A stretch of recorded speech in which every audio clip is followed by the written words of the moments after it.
नमस्ते।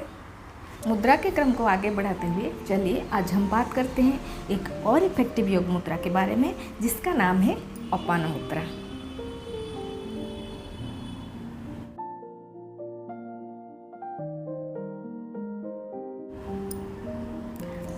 हमारे ये जो शरीर है ये 5 elements of vital energy force, that means पंच प्राण से बना हुआ है। और ये पंच प्राण में जो 5 प्राण वायु है उसमें से प्राण और अपान ये दोनों मुख्य वायु है। पहला है प्राण वायु और दूसरा है अपान वायु। तो जिस किसी के शरीर में ये दोनों वायु प्राण और अपान अच्छे से काम करते हैं, संतुलित है, बैलेंस्ड है, कंट्रोल्ड है, उसका शरीर कभी भी डिजीज से नहीं मरता।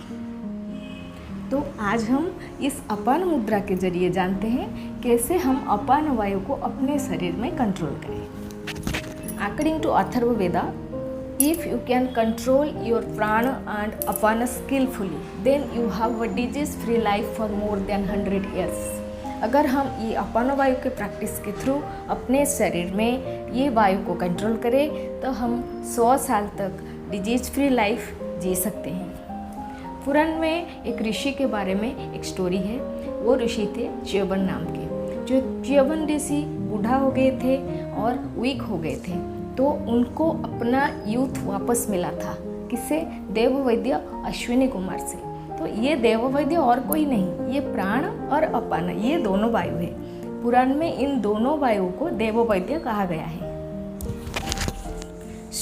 अपान वायु के बारे में जानने से पहले, अपान मुद्रा के बारे में जानने से पहले समझते हैं ये मुद्रा काम कैसे करता है, इतना इफेक्टिव क्यों है।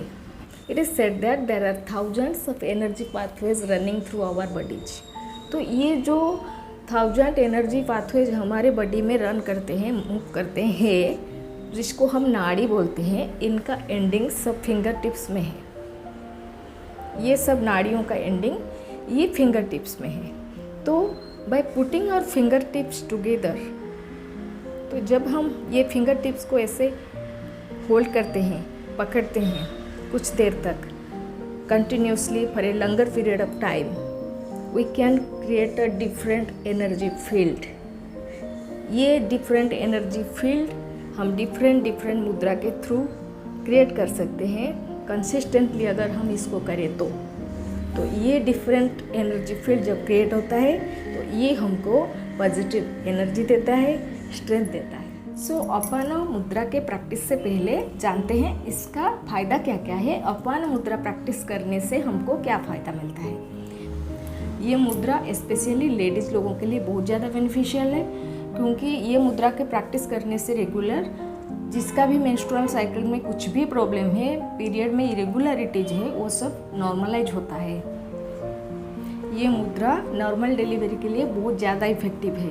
बट ध्यान रहे, प्रेग्नेंट लेडीज़ को ये मुद्रा का प्रैक्टिस 9 महीने तक नहीं करना है, क्योंकि ये एलिमिनेशन में हेल्प करता है। इसके लिए 9 महीने तक इसका प्रैक्टिस बिल्कुल ना करें। जब 9 महीना स्टार्ट हो जाए तब से डिलीवरी तक ये मुद्रा का प्रैक्टिस डेली 15 to 20 मिनट्स करेंगे तो नॉर्मल डिलीवरी के लिए ये बहुत ज़्यादा हेल्पफुल रहेगा। इसके अलावा ये डाइजेशन में हेल्प करता है, इसके लिए इसको मुद्रा ऑफ डाइजेशन भी हम बोल सकते हैं। ये शरीर से टॉक्सिन रिमूव करता है और हमारे स्किन को क्लियर रखता है, और मोस्ट इम्पोर्टेंटली ये हमारे इम्यूनिटी को इंक्रीज करता है। तो जब हमारे इम्यूनिटी बढ़ता है और बॉडी डिटॉक्सिफाई होता है तो ऑटोमेटिकली हमारा बॉडी डिजीज फ्री हो जाता है। ये जो अपान वायु है इसका बेस है नाभि के पास, हमारे नाभल के पास। नाभि से लेके मूलाधार चक्र तक, मणिपुर चक्र से लेके मूलाधार चक्र तक इसका बेस है। तो ये वायु डाउनवर्ड काम करता है। जब हम एक इनहेल करते हैं तो हमारे अपान वायु डाउनवर्ड मूव करता है, और जब हम एक्सहेल करते हैं अपान वायु अपवर्ड मूव करता है। By inhalation it moves downward and by exhalation it moves upward. तो अपान वायु प्रैक्टिस के लिए हमको किन किन फिंगर्स की ज़रूरत है? इसके लिए हमको thumb, middle finger and ring finger, ये 3 फिंगर के हेल्प से हम अपान वायु का प्रैक्टिस करेंगे। थंब रिप्रेजेंट करता है हमारे अग्नि तत्व को, और मिडिल फिंगर रिप्रेजेंट करता है आकाश तत्व को एंड ये रिंग फिंगर है पृथ्वी तत्व।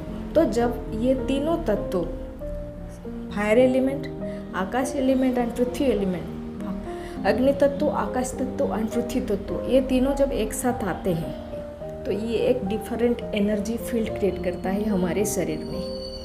तो ये अग्नि तत्व, आकाश तत्व एंड पृथ्वी तत्व जब एक साथ आते हैं तो हमारे बॉडी में अपान वायु संतुलित होते हैं, बैलेंस्ड होते हैं। तो चलिए कुछ देर हम अपान मुद्रा का प्रैक्टिस करें। मेडिटेशन में करना सबसे अच्छा है, प्राणायाम के साथ मेडिटेशन के साथ करना सबसे इफ़ेक्टिव है, क्योंकि इसमें हमारा ब्रीदिंग पे फोकस रहता है। बाकी हम नहीं तो कुछ भी करते हैं, कहीं पे भी बैठे हैं, वॉक पे जा रहे हैं तो भी हम अपान वायु ऐसे मुद्रा करके हम जा सकते हैं, कर सकते हैं। लेकिन इसको ब्रीदिंग के ऊपर फोकस करके हम प्राणायाम के साथ या फिर ध्यान के साथ अगर प्रैक्टिस करेंगे तो ये ज़्यादा इफ़ेक्टिव रहेगा। तो हम कुछ देर इसको ध्यान के साथ ब्रीदिंग के ऊपर फोकस करके अपान मुद्रा का प्रैक्टिस करें। अपने दोनों हाथ को ऐसे 3 फिंगर्स को, middle finger, thumb, middle finger and ring finger को एक साथ लाइए और इसको ऐसे सुखासन में बैठ के मुद्रा को ऐसे रखिए और focus on your breathing. Inhale, exhale, inhale, exhale, inhale, exhale. तो जब हम ये इनहेलेशन एंड एक्सहेलेशन करते हैं उस समय हमको ब्रीदिंग पे फोकस करना है और नाभि के ऊपर फोकस करके हमको फील करना है कि हमारे अपान वायु नीचे की तरफ जा रहा है फिर ऊपर की तरफ आ रहा है। Inhale, exhale. तो ऐसे आप कंटिन्यूसली 10 to 15 मिनट्स डेली अपान मुद्रा का प्रैक्टिस कीजिए। वैसे किसी भी मुद्रा का इफेक्टिवनेस बढ़ाने के लिए अर्ली मॉर्निंग एम्प्टी स्टमक में करना सबसे बेस्ट है। नहीं तो आप किसी और टाइम कर रहे हैं तो ध्यान रहे आपका स्टमक एम्प्टी हो। जैसे खाना अगर खा चुके हैं तो फिर 2-3 घंटा वेट कीजिए ये मुद्रा का प्रैक्टिस करने के लिए। अगर किसी डिजीज़ को टारगेट करके आप अपान मुद्रा का प्रैक्टिस कर रहे हैं तो आपको ये डेली 40 to 45 मिनट्स तक प्रैक्टिस करना होगा। नहीं तो अगर आप वैसे कर रहे हैं, डिजीज़ फ्री रहने के लिए डेली कर रहे हैं तो 15 मिनट आप कर सकते हैं। एक हेल्दी बॉडी और एक डिजीज़ फ्री लाइफ कौन नहीं चाहता। हमारे लाइफस्टाइल में अगर हम कुछ सिंपल चीज़ें ऐड करें तो हम अपना लाइफ को डिजीज़ फ्री बना सकते हैं। एटलीस्ट हम कोशिश तो कर सकते हैं डिजीज़ फ्री रखने के लिए। तो इसके लिए हमको ज़्यादा तकलीफ नहीं करनी है। डेली 10-15 मिनट्स टाइम निकालिए अपने लिए और ये अपान मुद्रा का प्रैक्टिस कीजिए और अपने शरीर को स्ट्रांग बनाइए, अपने इम्यूनिटी को स्ट्रांग बनाइए, अपने शरीर को डिजीज़ फ्री बनाइए।